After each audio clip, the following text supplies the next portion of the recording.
Nous sommes dirigés vers l'avenir de notre pays. Nous savons tous que M. Sassou Nguesso a échoué dans la gestion, justement, des affaires de notre pays, lui et tous ses proches. Mais pour revenir aux élections présidentielles organisées par M. Sassou et son parti, le PCT, les Congolais sont au courant que M. Sassou Nguesso est arrivé au pouvoir en 79 à travers la force. Il est revenu en 97, toujours avec la force. Et à partir de 97 jusqu'à aujourd'hui, M. Sassou Nguesso a toujours organisé des élections qu'il a, je crois, façonnées, fabriquées pour ses propres intérêts. On se souvient des élections de 2002 où il a été élu après une constitution qu'il n'a même pas respectée, en 2015 qu'il a voulu changer. Et là, nous savons tous que Sassou Nguesso est un président qui est illégitime.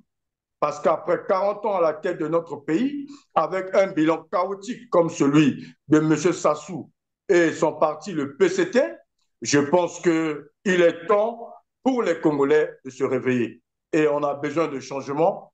Nous devons prouver à M. Sassou Nguesso que le Congo ne l'appartient pas. Le Congo appartient à tous les Congolais et tous les Congolais ont le devoir de contribuer au développement de ce pays. Je suis Congolais, né le 15 octobre 1988 à l'hôpital militaire de Brazzaville, de père et de mère congolais. Je suis d'abord un Congolais, j'aime mon pays, je n'ai pas de problème avec la justice, je ne suis pas un criminel, j'ai un casier judiciaire qui est propre.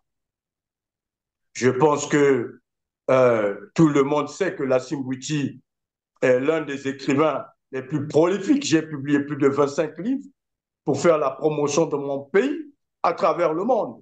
Si on compte parmi les écrivains qui l'ont fait, je crois que Théophile Obenga a 30 livres, moi j'en ai 27. Je suis le deuxième plus grand écrivain qui a le plus écrit. J'aime la littérature, j'aime mon pays. Ce que je sais faire, le peu que je sais faire, je sais bien le faire.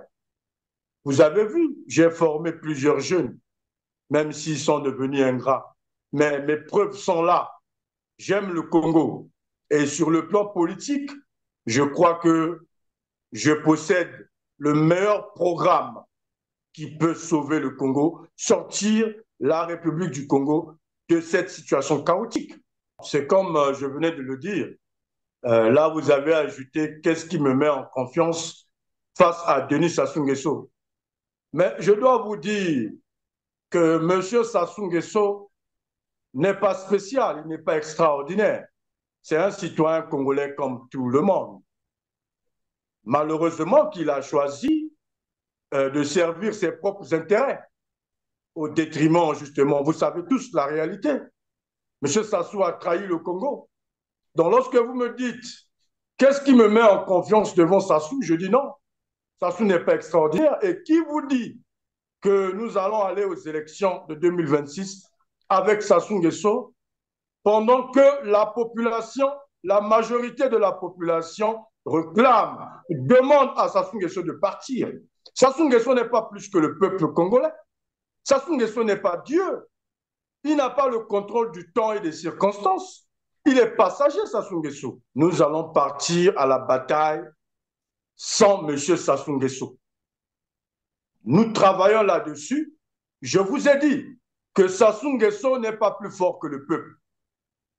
Même si je sais qu'il a encore quelques adeptes autour de lui, particulièrement dans son ethnie, et puis bon, tous ceux qui continuent à piller, à voler l'argent du Congo. Parce qu'il faut le dire, Sassou a 80 ans et plus. Qu'est-ce qu'il peut encore faire, lui, à 80 ans?